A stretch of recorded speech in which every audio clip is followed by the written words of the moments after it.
Good evening, my little creatures of the night. Mr. Wendigo back again with your late night creature feature. Before we begin, I'm curious. Where are you listening from tonight?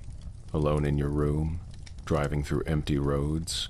Drop a comment and let me know. I like knowing who's out there in the dark with me. Now then, let's see what tonight's tale brings us. Again, the landing was smooth. That was the thing Vasquez would remember later, when remembering was all she had left. How smooth it was. How easy, like Mars had been waiting for them. Hadley terraforming Platform 7 touched down at 0614 local, which meant nothing because the local time on Mars was a made-up number some engineer in Houston had decided on so the crew wouldn't lose their minds. It was always dark 30 on the Acidalia Planitia. A rust-colored dark, the kind of dark that had never known a living thing and didn't care to start. Commander Vasquez ran the post-landing checklist the way she ran everything. Fast, clean, no wasted motion. She was 41 years old, 14 years with the agency. She had 3 Mars rotations already under her belt, which made her the most experienced boots on the planet by a comfortable margin. She told her daughter before launch that she'd be back in 11 months. Her daughter, who was 9 and already too smart for comfortable lies, had said probably. The kid wasn't wrong. Mars didn't make promises. Pressure's nominal, seals are nominal, core temp's nominal. Vasquez clicked through the tablet without looking up. Price, give me externals. Price was already on it. He had the kind of quiet efficiency that made you forget he was in the room until you needed something done, and then it was already done. He was 36. A structural engineer, built like a middleweight who'd retired comfortably. He had a photo of his twin boys taped to his console, both of them in matching Lagos FC jerseys, gap-toothed and grinning. Every morning on the 7-month transit, he touched the photo before he touched anything else. Didn't talk about it, didn't need to. Everyone saw. Externals are clean. Winds at 14 knots, gusting 22. Dust index is low. We got a good window, Commander. Reeves? Reeves looked up from his bioscanner with the expression of a man who hadn't slept well and didn't plan on addressing it. He was 29, a botanist. The youngest on the crew and the only one who'd volunteered for the posting instead of being assigned. He had these theories about the Martian soil composition that he'd explain to anyone who stood still long enough, and a nervous habit of clicking his pen that had driven Vasquez insane on the 7-month transit. His mom had cried at the launch. His dad had shaken his hand and said, "Make something grow out there." Reeves had every intention of doing exactly that. The bio reads are clean. Atmosphere is consistent with the survey data. No surprises. Good. I hate surprises. Vasquez set the tablet down. Kenji? Kenji Tanaka, the flight engineer, was halfway through a protein bar and a crossword puzzle simultaneously. He was 44, second rotation. He and Vasquez had served together on Platform 3, which was the reason she'd requested him, and the reason he'd tried to say no. He knew what Mars could do to a schedule, a budget, and a marriage. He came anyway. Some people don't learn.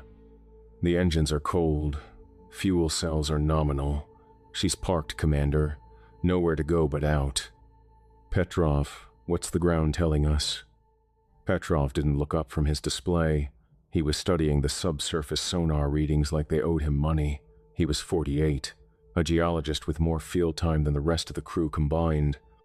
He'd done ice cores in Svalbard, volcanic surveys in Kamchatka, and 2 years at a research station in Antarctica that he never talked about, not because anything bad happened. He just didn't see the point in talking when there was data to read. He had an ex-wife in Prague who still sent him birthday cards, and a cat named Gregor that his neighbor was watching for the 11th month in a row. Petrov always said he'd be back soon. Gregor had learned not to believe him. The ground is telling us it's Mars. He tapped the screen once. Regolith readings are consistent. No subsurface anomalies within the survey grid. He paused. The kind of pause that meant he was deciding whether to say the next part. There is a formation about 6 kilometers east that was not in the original mapping data. Probably nothing. Probably a ridge shadow the satellite missed. Probably? Yeah, I said, probably, didn't I? He went back to his screen. Vasquez allowed herself exactly one moment. She looked through the forward viewport at the Acidalia Planitia stretching out under a sky the color of a bruise, flat, empty. 72 million miles from the nearest human being who wasn't in this room. All right, suits up in 30. We've got a planet to break ground on. Reeves was the first one to the airlock. He stood at the exterior door with his helmet under his arm and his face pressed to the porthole like a kid at an aquarium. You're fogging the glass, Tanaka told him. I don't care. That's Mars. It was Mars yesterday, too, and the day before that, and every day for the last 7 months while you talked about soil pH at dinner. This is different. This is standing on it Mars. Bootprint Mars. Reeves turned around with a kind of grin that made Vasquez feel old and protective at the same time. We're the 6th crew to ever walk on another planet. 6th in the entire history of the species. Tanaka clipped his helmet into place. 7th. What? 7th. You're forgetting the Chinese crew. Reeves's face fell. I always forget the Chinese crew. Everyone forgets the Chinese crew. That's what happens when you land on the far side and don't live stream it. Tanaka slapped him on the shoulder. Come on, 7th crew. Let's go make bootprints. 5 people, 1 platform, 8 months of work ahead of them. That was the plan anyway. The first 3 days were good. The kind of good that makes you forget where you are, which is the whole point of routine. Vasquez had learned on her first rotation that Mars will kill your spirit long before it kills your body, and the only defense is structure. Wake at 0600. Breakfast in the galley, which was a generous word for a table bolted to the floor between the water recycler and the equipment lockers. Coffee that tasted like it had been brewed through a radiator, because it basically had been. Tanaka said it tasted like someone had filtered motor oil through a dirty sock. He drank 3 cups every morning anyway. Tanaka did the crossword every morning. He'd read the clues out loud to nobody in particular, and Reeves would answer the ones he knew, which was more than you'd expect from a botanist. 7 across. Ancient Greek marketplace. 6 letters. Reeves didn't look up from his soil samples. Agora. Huh. Tanaka penciled it in. Okay. Smart guy. 11 down. Geological epoch following the Pleistocene. That's just mean. Reeves clicked his pen. Holocene. You're annoyingly good at this. I had a long flight. We all had the same flight. Yeah, but you spent yours sleeping and watching old movies. I spent mine reading. Tanaka pointed the pencil at him. I will not apologize for watching all 4 alien films on a Mars transit. That's called research. The 4th one isn't research. The 4th one is punishment. Fair point. Price ate his breakfast in silence. Always did. Efficient, methodical. He'd built the first soil containment grid by the end of day 1, and by day 3 he had the foundation frames laid for the greenhouse module that Reeves kept calling the garden. Nobody corrected him. Calling it a garden made it sound like something that could grow, and out here you held on to that kind of thinking. Reeves spent most of day 2 talking about perchlorate levels. He'd found something in the regolith that excited him, which meant everyone else had to be excited about it too. The oxidation patterns are completely different from what the probes sent back. Completely different. The iron content alone. Reeves. Vasquez didn't look up from her console. Yeah? Is it going to kill us? No. Is it going to stop us from building? No. But, then save it for the report. Reeves looked wounded. Price, without looking up from his structural calculations, slid a protein bar across the table toward him. She said the same thing to me when I tried to explain load-bearing differentials in low gravity. That's because I don't need to understand it, Vasquez told him. I just need it to not fall down. It's not going to fall down. Then we're good. Tanaka leaned over to Reeves. Welcome to Rotation 2 thinking. Everything's either going to kill you or it isn't. Nothing in between. By the third evening, they'd settled into the rhythm. Dinner was rehydrated, something. Nobody asked what it was supposed to be anymore. Tanaka had strong opinions about the menu. This is supposed to be beef stew. It says beef stew on the packet. Price confirmed. I've eaten MREs in 3 countries. I've eaten freeze-dried rations on Platform 3 during a dust storm that lasted 9 days. I once ate a protein brick that had expired 2 years before I opened it. Tanaka held up his spoon. This is the worst thing I've ever put in my mouth. He took another bite. And the bunks?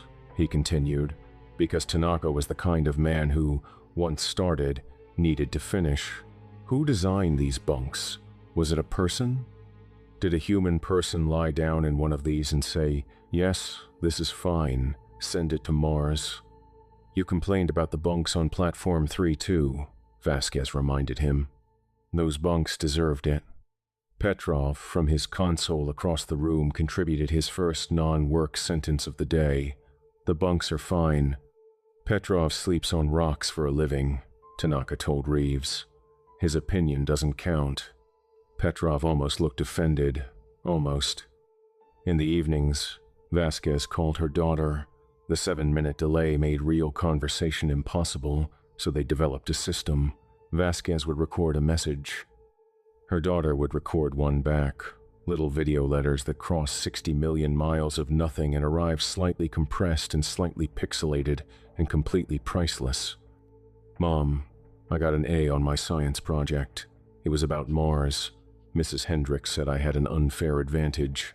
I told her that's not how science works. A pause, a grin. The same grin Vasquez saw in the mirror. Also, Biscuit ate Dad's shoe again. The left one. He's really mad. I think it's funny. Come home soon. Probably. Vasquez played it 3 times before bed. Biscuit was the family beagle, 12 years old and still eating shoes. That dog was going to outlive them all.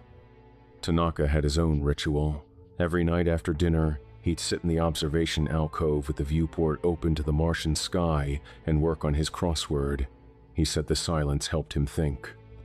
Vasquez thought the silence just reminded him that he was somewhere extraordinary and still alive to feel it. He'd been married once. It hadn't survived his first rotation. She'd said it wasn't the distance.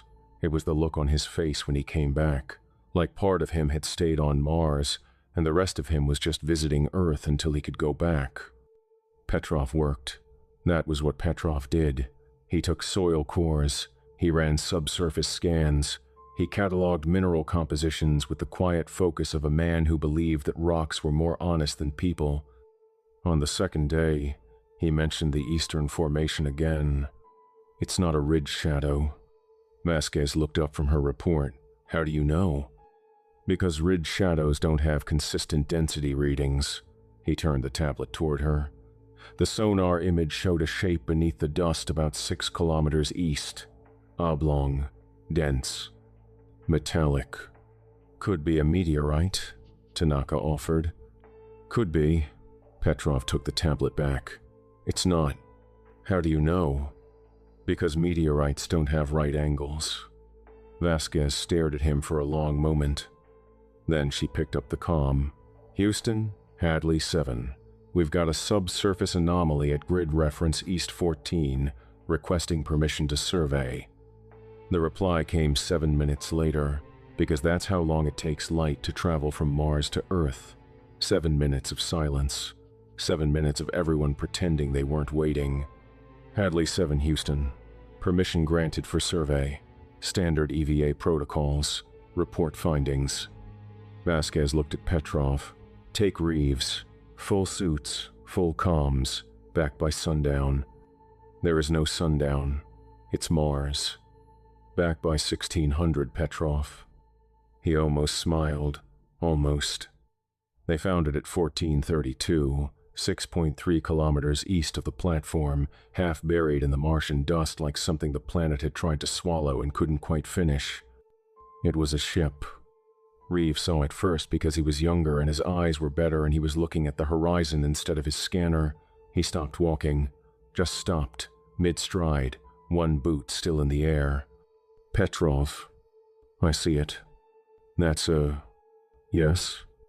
That's a platform. Yes. It was the shape that hit first. Not the details, not the markings, not the serial numbers they'd find later. Just the shape, the silhouette against the rust-colored sky.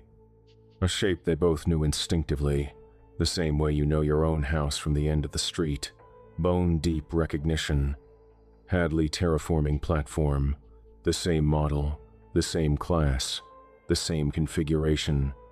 Reeves started walking toward it and Petrov grabbed his arm. Wait. Petrov, that's... I know what it is. Wait. Petrov keyed his radio. His voice was flat. The voice of a man who had spent his entire career looking at things that didn't make sense and had learned not to let his tone betray his confusion. Vasquez, we found the anomaly. What is it? He paused, longer than Petrov ever paused. It's us? It's fucking us. What the hell? They breached the duplicate at 1511. The airlock cycled with a hiss that sounded exactly right, and that was the first thing that made Reeves's hands shake. Not the ship, not the shape. The sound. The specific, particular, mechanical sound of a Hadley-class airlock cycling. He'd heard that sound every day for 7 months on the transit and 3 days on the surface, and he could have picked it out of 1,000 airlocks. This one sounded the same, exactly the same. The interior was dark, cold. The emergency lighting was dead. Petrov switched on his helmet lamp and the beam cut through dust that hung in the thin atmosphere like it had been suspended for a long time. A very long time. Everything was in the right place. The galley table, bolted to the floor between the water recycler and the equipment lockers, the consoles, the bunks, the storage compartments with the agency logo stamped on them, the same scuff marks on the floor plates, the same coffee stain on the galley counter that Tanaka had made on day one when the gravity calibration hiccuped and his mug had gone sideways. The same coffee stain. Reeves pointed at it. Petrov, that's... I see it. That happened 2 days ago. That exact stain. Tanaka's coffee. I see it, Reeves. Reeves opened the supply locker. Inside, the protein bars were arranged in the same order, the same flavor on top. Chocolate mint. Tanaka's. He always put his on top because he was taller and didn't see why anyone else needed the top shelf. Below it, vanilla, prices. Then the mixed berry that nobody liked but Reeves ate anyway because it had the best nutrient profile, and he wasn't on Mars to enjoy snack food. The bunks were made, tight corners, regulation fold, except for one, Tanaka's. Because Tanaka never made his bunk, not on Platform 3, and not on Platform 7, and not, apparently, on whatever this was. The same wrinkled sheets, the same pillow dent. Petrov moved through the ship like a man walking through his own house after a long trip, checking the rooms, noting the details. His helmet lamp caught something on the wall near the crew quarters, and he stopped. A crossword puzzle, torn from the book, taped to the wall with medical adhesive, 2/3 finished. Tanaka's handwriting, the same puzzle Tanaka was working on back at their platform. 2/3 finished, the same 2/3. The manifest was on the main console. Petrov wiped the dust from the screen and powered it on with the auxiliary battery from his kit. The screen flickered, blue light in the dark. 5 names, 5 photos, 5 crew assignments. Commander Vasquez, Structural Engineer Price, Botanist Reeves, Flight Engineer Tanaka, Geologist Petrov. Their faces looked back at them from the screen, the same ID photos, the same expressions. Reeves, who smiled too wide in photos. Petrov, who didn't smile at all. We need to go back. Reeves's voice was thin. We need to tell Vasquez. Petrov didn't move. He was looking at something on the adjacent console. A photo, taped to the surface the same way Price taped his photo to his console on their platform. The same 2 boys. The same Lagos FC jerseys. The same gap-toothed grins. Petrov, We need to go. Yes, he was still staring at the photo. We do. They sealed the duplicate behind them and walked back in silence. 6.3 kilometers of rust-colored nothing, and neither of them said a word. The only sound was their breathing in their helmets and the crunch of their boots on the Martian surface. Reeves kept looking over his shoulder. The duplicate sat on the plane behind them, getting smaller with every step. It looked exactly like the platform they were walking toward. Two identical shapes on a dead horizon. The only difference was that one had its lights on. The crew gathered in the galley. Vasquez made everyone sit. Reeves talked too fast and Petrov talked too slow, and between the two of them the picture came together like a photograph developing in acid. "Same manifest?" Vasquez asked. Petrov was flat, clinical. Same everything. Same hull markings. Same serial numbers. Same interior layout. Same personal effects. Reeves leaned forward. "The coffee stain. Tanaka's coffee stain from day one. It's there, in the same spot, the exact same shape." Tanaka looked at the stain on their own galley counter. Then he looked at Reeves. "That's not possible." "I know. I mean, that's literally not possible. That stain is random, fluid dynamics, gravity fluctuation. You can't replicate a random spill pattern." "I know, Tanaka." Petrov turned to Tanaka. "And the crossword." He hadn't mentioned the crossword to Reeves on the walk back. He'd been saving it. "Your crossword, taped to the wall in the crew quarters, 2/3 finished. Same answers, same handwriting." Tanaka went still, not angry still, not confused still, the kind of still that meant the smartest part of his brain was running calculations and the rest of him was just waiting for the result. What clue was it stuck on? 14 down, left blank. Tanaka looked at his own crossword on the galley table. 14 down, left blank. He picked up the puzzle book and held it at arm's length, like it might bite him. "I haven't gotten to 14 down yet." "I know," Petrov said. "Neither did the other you." Price hadn't spoken. He was sitting at his console with his hands flat on the surface, staring at the photo of his boys. Reeves had told him about the duplicate photo, the same boys, the same jerseys, the same grins. Price hadn't reacted.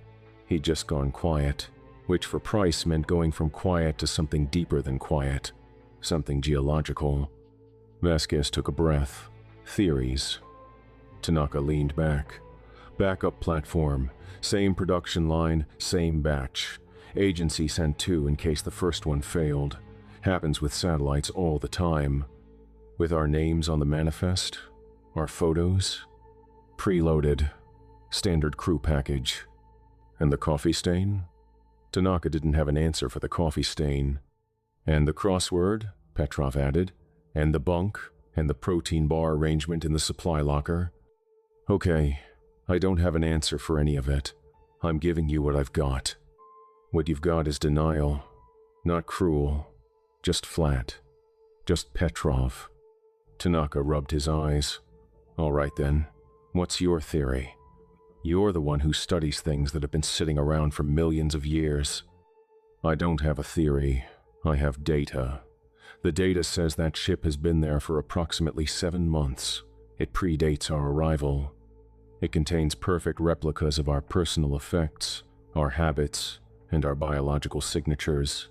Either someone built an exact copy of us and sent it here before we launched, or," he paused, "or what?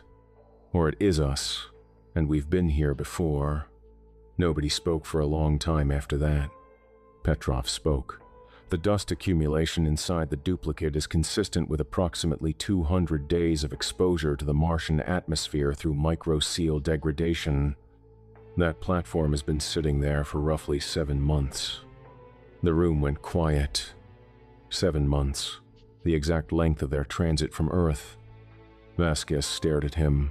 "So it arrived when we did." "No," Petrov's voice was careful, measured. "It arrived when we launched. It's been here the entire time we were in transit. It was here before we landed, waiting." "Platforms don't wait, Petrov." "No, they don't." Vasquez picked up the comm unit. Houston, Hadley 7, priority transmission. We have a situation. The signal went out. 7 minutes of silence, then 7 more, then 7 more. Nothing came back. Houston, Hadley 7.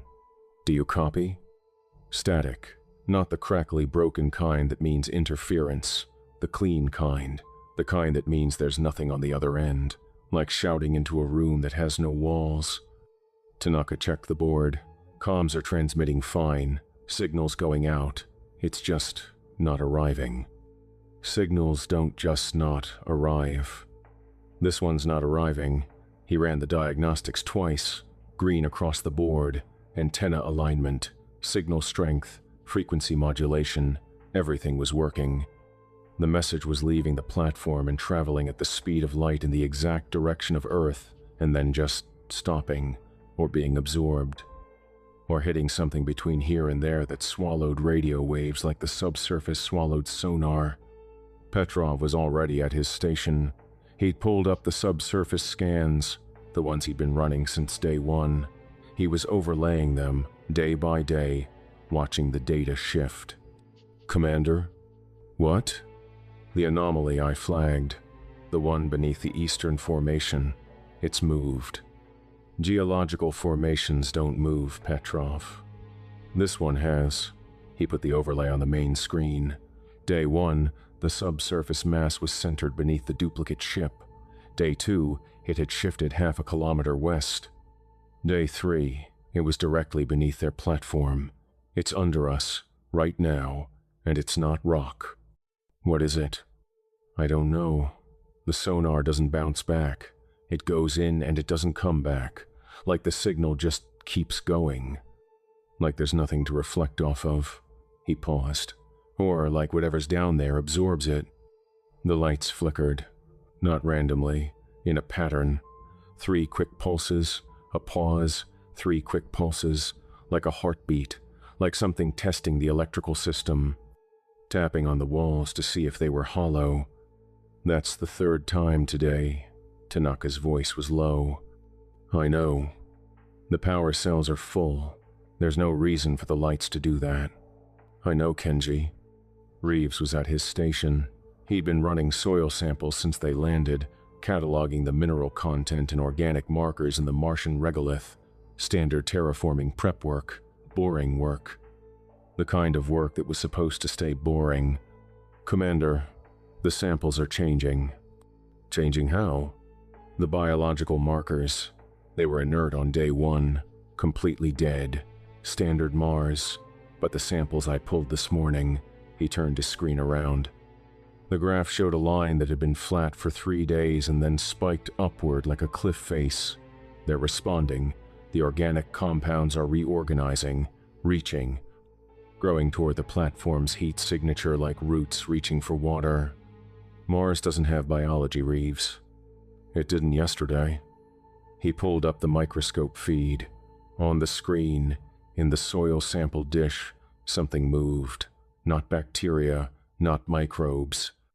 Something that didn't have a name because nothing on Earth had ever needed to name it. Thread-thin filaments. Dark red, almost black, threading through the Martian regolith like veins through muscle, reaching, stretching, orienting themselves toward the warmth of the platform like sunflowers reaching for the sun. Reeves pulled up a projection graph. They're growing toward us, about a centimeter per hour. At this rate, they'll reach the platform foundation in 4 days. And then what? I have absolutely no idea. That night, Price saw something through the viewport. He was on the night watch, which on Mars meant sitting in the dim red emergency lighting and staring at instrument panels while everyone else slept. He liked the quiet. The boys back home would be asleep at this hour too, and he'd think about them in the silence, and it felt almost like being in the same time zone, almost like being close. He was looking at the plane when he saw it, a figure, walking, slow and steady, heading east toward the duplicate ship. It was wearing an EVA suit, their EVA suit. The same model, the same configuration, the same agency patches. Price hit the crew locator, 5 green dots on the platform schematic, all inside, all accounted for. He looked back at the viewport. The figure was gone. The plane was empty, just dust and dark and the faint outline of the duplicate ship sitting on the horizon like a mirror left in a field. Price didn't wake anyone. He sat back down and looked at the photo of his boys and didn't sleep for the rest of the night. Petrov went out the next morning before anyone else was awake. He left a note on his console that said, "Checking subsurface readings at Anomaly Center, back by 0800. That was Petrov. Precise, methodical, a man who left notes because he believed in documentation like other people believed in God. He'd spent 30 years studying the ground, the ice fields of Svalbard, where the permafrost was melting and revealing things that had been frozen for 10,000 years. The volcanic ridges of Kamchatka, where the earth split open and showed you what it was made of underneath. Antarctica, where the silence was so complete that you could hear your own blood moving. He'd gone to every place on Earth where the ground had something to say, and he'd listened, and he'd written it down. Mars was supposed to be his last posting. He'd told his ex-wife that. She'd laughed, because he'd said the same thing about Antarctica, and Kamchatka, and Svalbard. "You'll keep going," she'd said. "As long as there's ground to study, you'll keep going." She'd sent him off with a bottle of Besherovka and a note that said, "Come back to Prague this time." The bottle was in his bunk, unopened. He'd been saving it for the last day. He never made it back to the platform. By 0900, they couldn't reach him on the radio. By 1000, Vasquez and Tanaka suited up and went looking.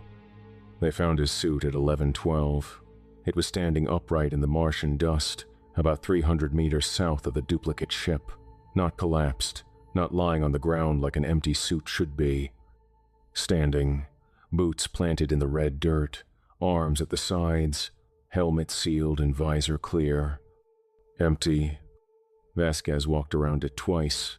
There were no tracks leading away, no drag marks, no signs of struggle. The suit's biometric sensor showed a clean, flat line. Not a spike and then a flat line, not what you'd expect if the heart had stopped, just nothing, like the sensors had never detected a body inside at all. "His gloves are still warm," Tanaka said. He had his hand on the suit's right glove. "Not body warm, just not cold yet." "How is that possible?" "I'm telling you what I'm feeling, Commander." Vasquez looked at the helmet. Through the visor, she could see the inside of the suit. The neck ring, the padding, the small screen that displayed vitals. It was all there. The suit was perfect. Complete. Functioning. Just empty. Like Petrov had evaporated out of it and the suit hadn't noticed. Like the data he'd spent his life collecting had finally collected him. They brought it back to the platform. Vasquez sealed the exterior airlock and told everyone to stay inside. She filed a report that would never reach Houston because the comms were still broadcasting into nothing. She wrote it anyway, because that's what you do. You follow procedure, even when procedure stopped making sense 3 days ago. His cat Gregor would wait by the window in Prague for a man who would never walk through the door. His ex-wife would open the Besherovka alone. 3 days later, the duplicate ship's lights turned on. Nobody touched it. Nobody went near it. The lights just came on at 0300, a soft blue glow visible through the viewports of their own platform, 6 kilometers away on the flat horizon. Like someone had flipped a switch. Tanaka stared at the blue glow on the horizon. That's not possible. The auxiliary battery Petrov used was a 20-hour charge. It's been dead for 2 days. I can see that it's not possible, Kenji. I can also see that the lights are on. Reeves had stopped sleeping. Not all at once, not a dramatic decision. He just couldn't. Every time he closed his eyes, he saw the manifest on the duplicate's console. His own face looking back at him. His own name in his own handwriting on the soil sample labels. His own voice in the audio logs. He'd found the audio logs on his second visit to the duplicate. Vasquez had ordered everyone to stay away from it, but Reeves had gone back. He needed to understand. The notebook he'd found, the one in the duplicate's lab, It was his handwriting, his shorthand, his particular way of notating pH levels with a circle instead of a decimal point. Something he'd done since grad school, something so specific and so unconscious that he'd never told anyone about it. He checked his own notebook, the one on his desk at their platform. Same handwriting, same shorthand, same circle notation, like two copies of the same page printed from the same file. He'd started holding his pen differently, consciously, forcing himself to use a decimal point instead of the circle, a small rebellion, proof that he was different. Proof that he was the real one, and the notebook in the dust was the copy. On the third night without sleep, he noticed he'd switched back to the circle without realizing it. The audio logs were worse. His voice, his exact voice, recording observations on dates that hadn't happened yet. March 27th, April 3rd, April 15th.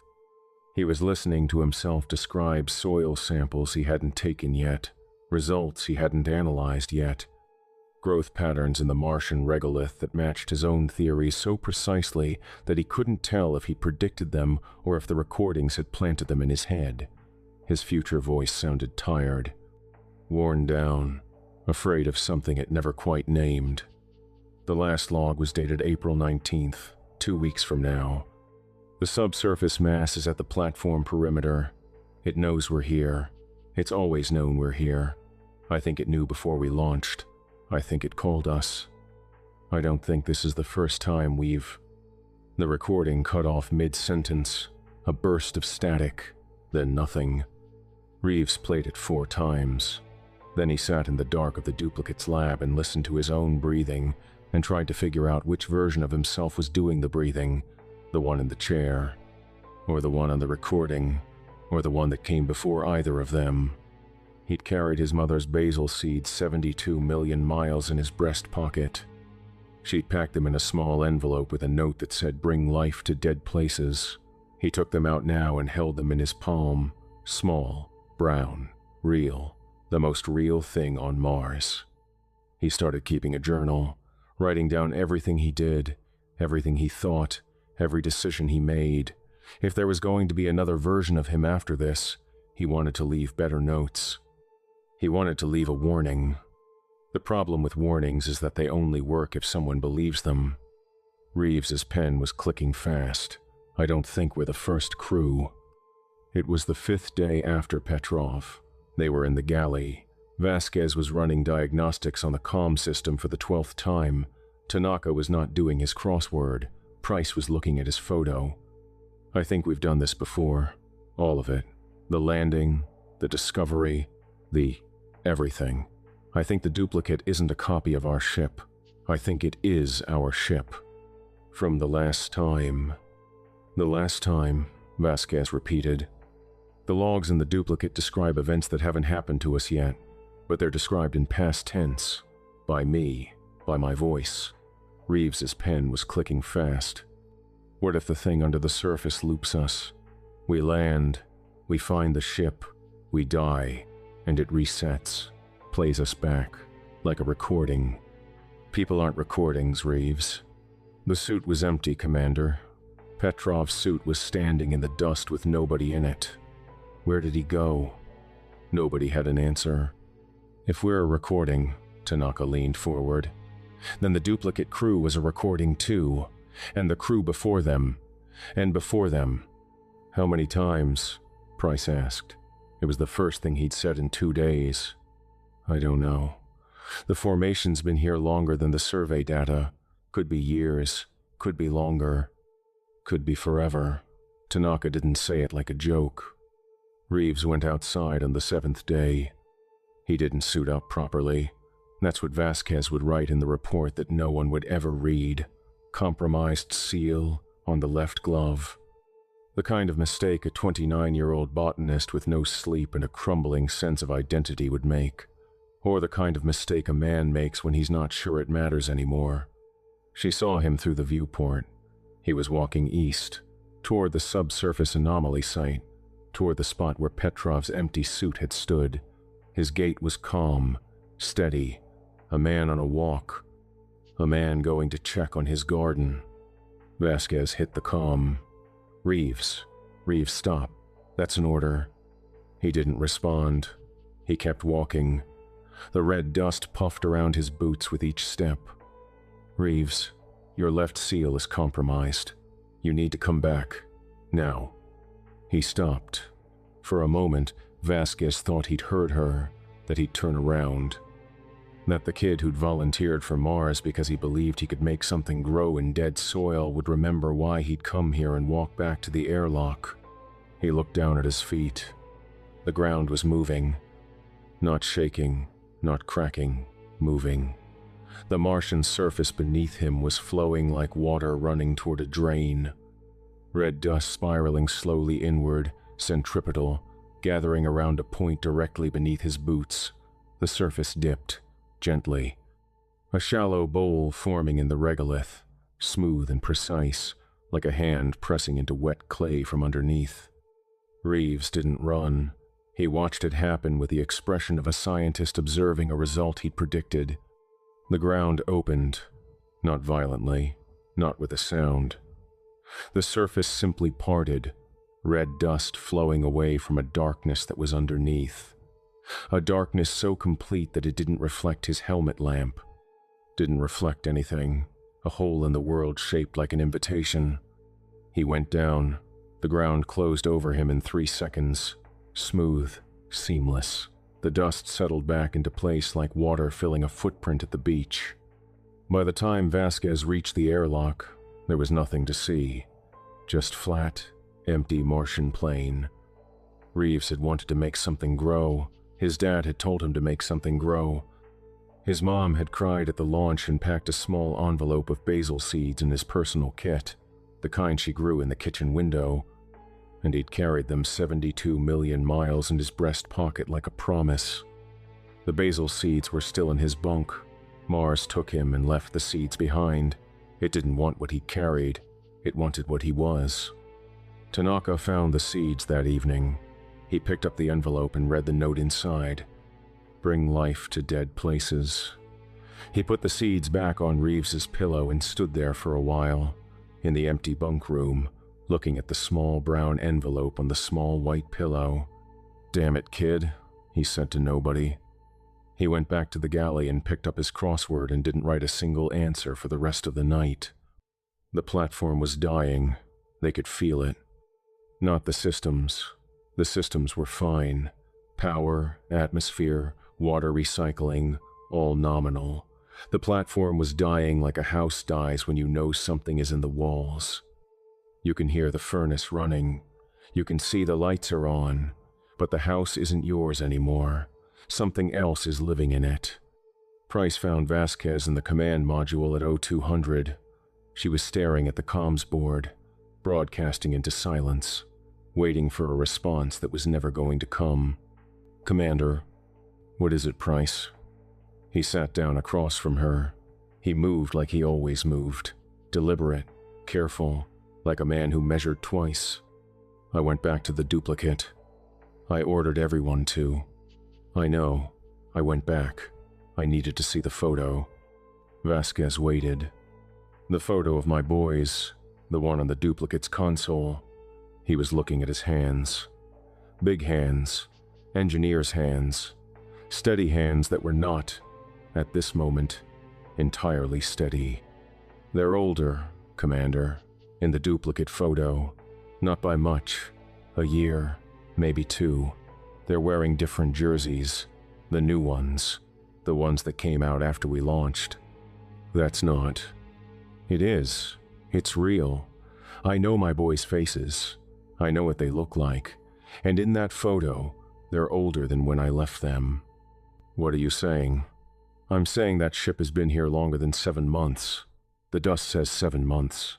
The photo says at least a year. Maybe more. He looked up at her.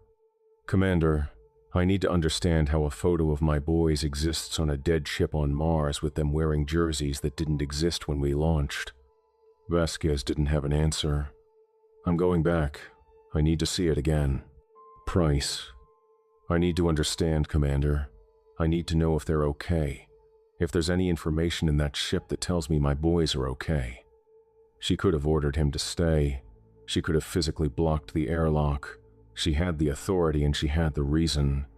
She let him go because she understood. Because she had a 9-year-old who said probably, and she understood what it meant to need to know. To need proof that the people you love exist outside of your own head, that they're growing, that they're real, that the distance between you and them is just distance and not something worse. Price suited up, full check, every seal verified. He was methodical about it, a structural engineer who trusted his equipment because he'd built enough of it to know what failure looked like. He'd built bridges in Lagos, water treatment systems in Accra, habitat modules on Platform 2 that were still standing 3 years later without a single structural complaint. He built things that lasted, things that mattered, things that kept people safe. He'd built a nursery for the twins before they were born, measured every shelf, leveled every bracket. His wife had laughed and said he was over-engineering a baby's room. He'd said, "There's no such thing. The twins came 3 weeks early, and the nursery was the only thing that was ready." The airlock cycled. He walked out onto the plain, 6.3 kilometers east. Vasquez and Tanaka watched him on the monitors. He entered the duplicate ship. The lights were still on, that soft blue glow that had no power source. The camera feed showed him walking through the corridor, past the galley, past the bunks, onto the bridge. He moved like he knew the way, because he did. It was his ship, the same ship. Every scratch in the floor plates. He found the console. He picked up the photo.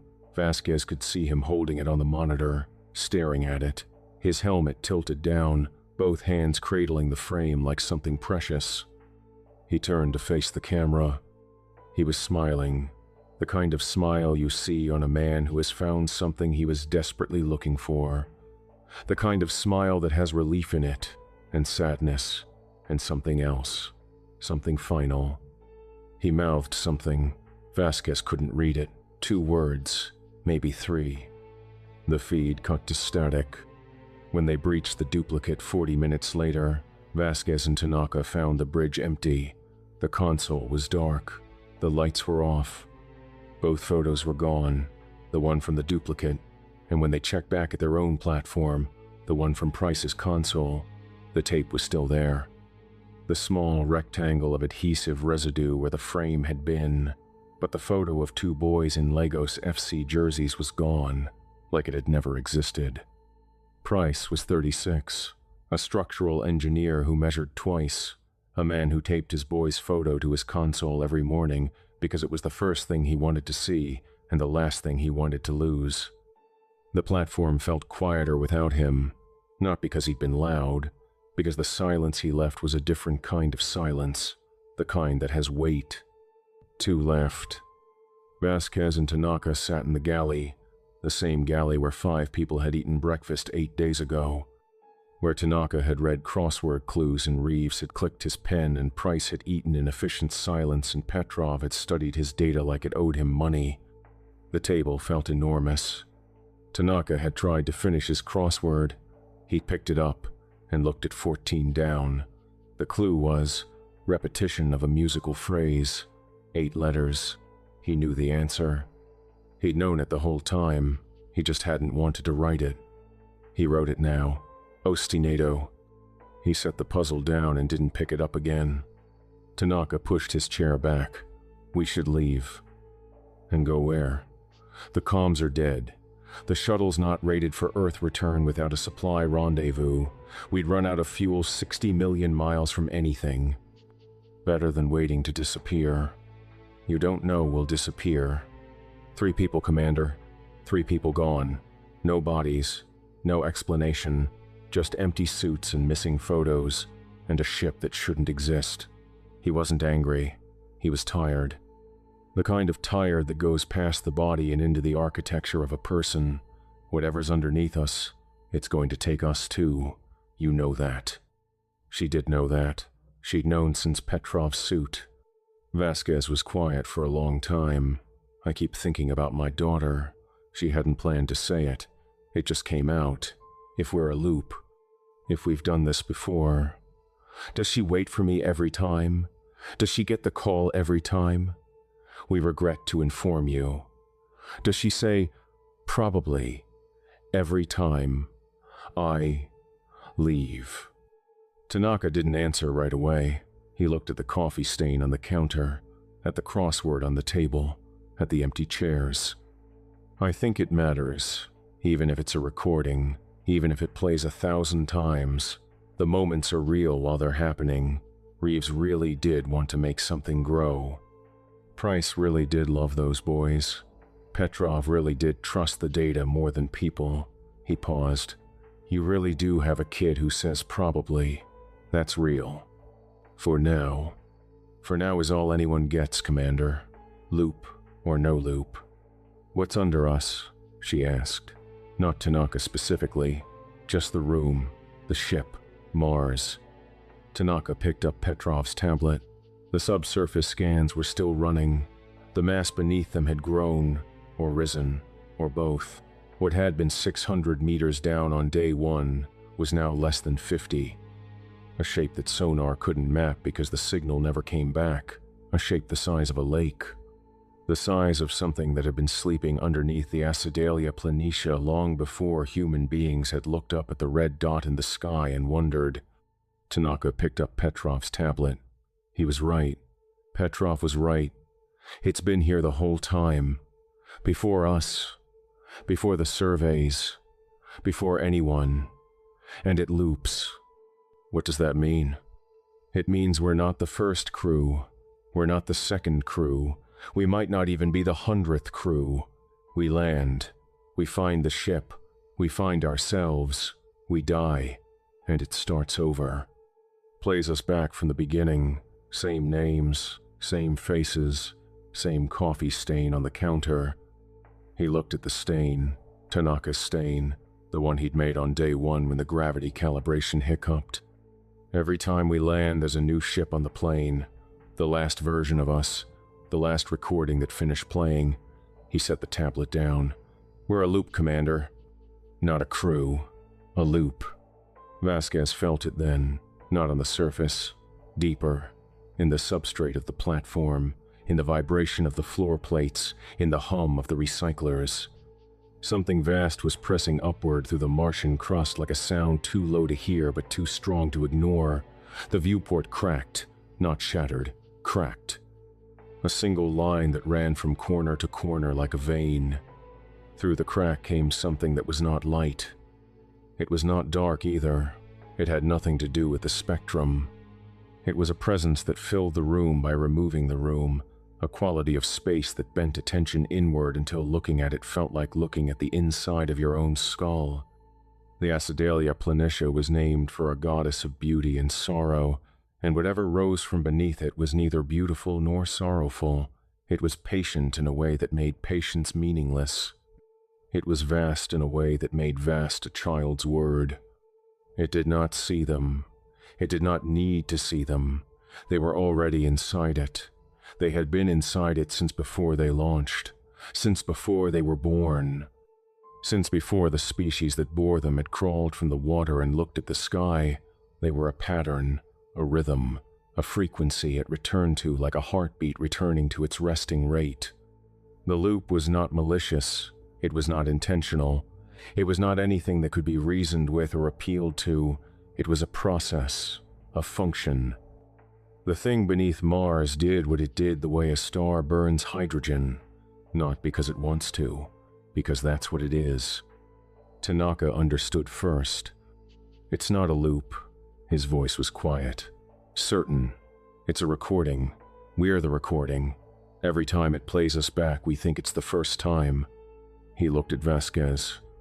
The same look he'd given her on Platform 3 when the oxygen recycler failed and they'd had 6 hours to fix it, and he'd said, well, this is going to be interesting.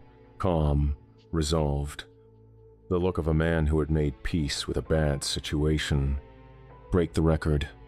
Kenji. If we're a recording, the only way to stop it is to destroy what it's recorded on. The platform, the duplicate, all of it. Scar whatever's underneath deep enough that it can't play us back. That'll kill you. I'm already dead, Commander. I've been dead 100 times, 1,000 times. I just didn't know it until now. He was already at the fuel cell controls. The cells have enough charge for a feedback overload.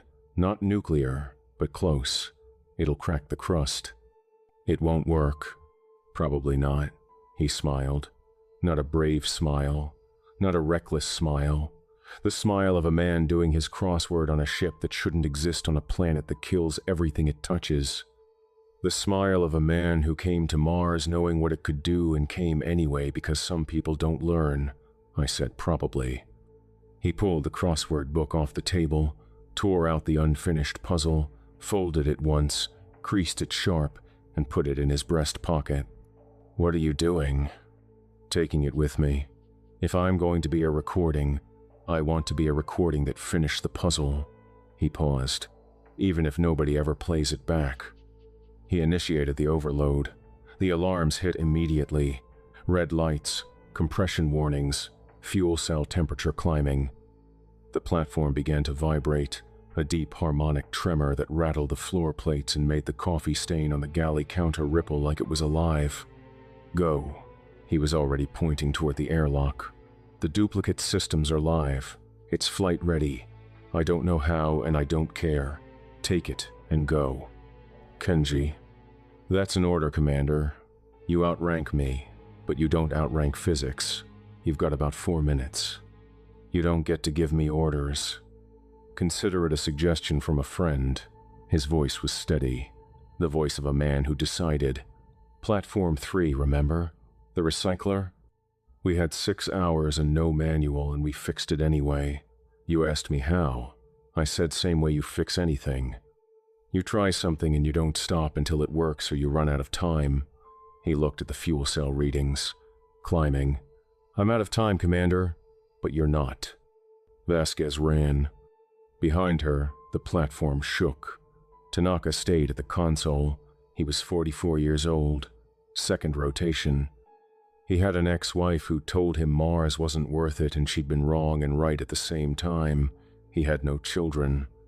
He'd thought about it once, with a woman in Kyoto who'd made him dinner and asked him if he wanted to stay, and he'd said, let me think about it, and then he'd gone to Mars instead. He had a crossword puzzle in his breast pocket, 2/3 finished, and he was working on 14 down in his head because the answer was ostinato and he wanted to know it even if he'd never write it down. Some people don't learn. Some people don't need to. The explosion was silent from the outside. In the thin Martian atmosphere, sound barely carried. Vasquez felt it through her boots. A vibration that traveled through the regolith and up through her suit and into her teeth. The platform bloomed outward, metal and glass and fire, and for a moment the Acidalia Planitia was bright. For a moment, something on Mars burned like it hadn't burned in 3 billion years.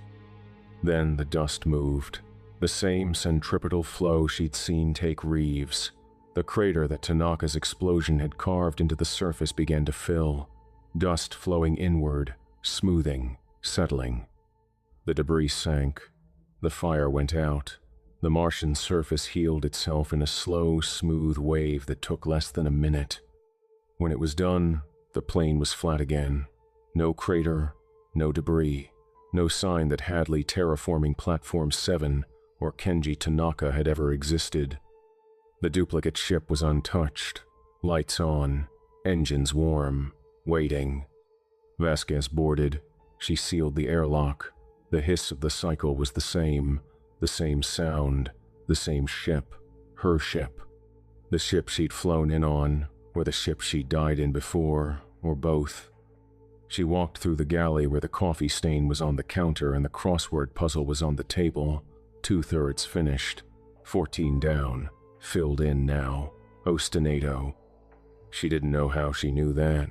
She walked past the bunks, past Reeves's bunk where a small envelope of basil seed sat on the pillow, past Price's bunk where the tape residue from a photo that no longer existed made a small rectangle on the wall, past Petrov's bunk, which was perfectly made, because Petrov always made his bunk, past Tanaka's bunk, which wasn't, because Tanaka never did. She sat in the commander's chair, her chair, same scuff on the armrest, same dent in the headrest where she'd leaned back 1,000 times during 1,000 transits. The chair fit her exactly.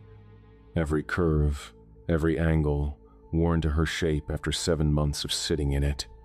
She initiated the launch sequence.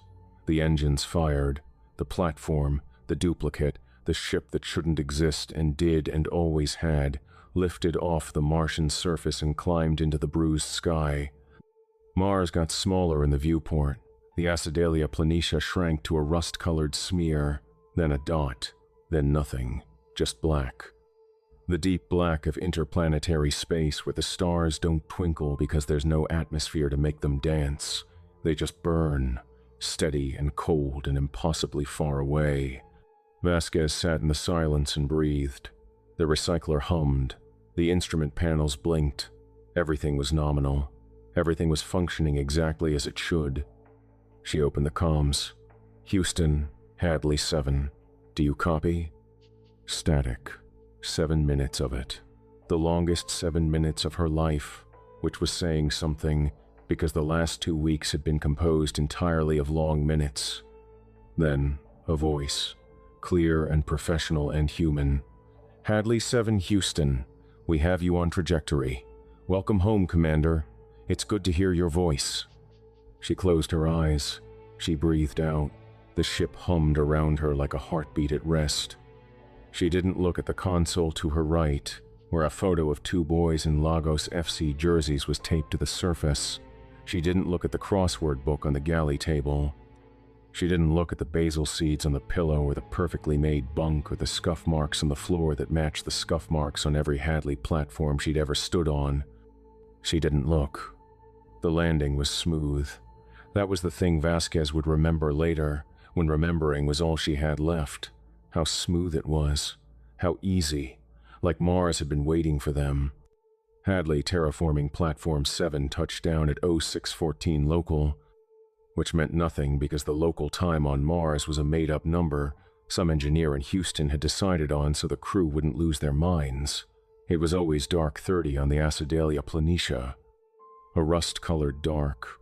The kind of dark that had never known a living thing and didn't care to start.